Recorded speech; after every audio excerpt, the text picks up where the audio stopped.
গণতন্ত্রের উৎসব মানেই বিশাল এক কর্মযজ্ঞ। কিন্তু আপনি কি জানেন প্রতিবার এই উৎসবের পেছনে আমাদের খরচ কতটা বাড়ছে?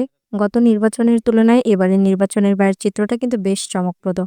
সোজা কথায় বললে আগের চেয়ে এবারের ব্যয় উল্লেখযোগ্যভাবে বেশি। পরিসংখ্যান বলছে গত কয়েক বছরে মুদ্রাস্ফীতি এবং নির্বাচনী সরঞ্জামের মূল্য বৃদ্ধির কারণে বাজেটে বড় পরিবর্তন এসেছে। বিশেষ করে নিরাপত্তা ব্যবস্থা এবং আধুনিক প্রযুক্তি ব্যবহারের কারণে এই ব্যয় আগের তুলনায় কয়েক গুণ বেড়েছে। খরচের সিংহভাগ ব্যয় হচ্ছে তিনটি খাতে। আইন শৃঙ্খলা রক্ষা সবচেয়ে বেশি অর্থ খরচ হয় নিরাপত্তা নিশ্চিত করতে। নির্বাচনী কর্মকর্তাদের ভাতা, লাখ লাখ প্রিজাইডিং ও পোলিং অফিসারের সম্মানী, প্রযুক্তি ও লজিস্টিক্স, আধুনিক ইলেকট্রনিক ভোটিং বা ডিজিটাল মনিটরিং ব্যবস্থা।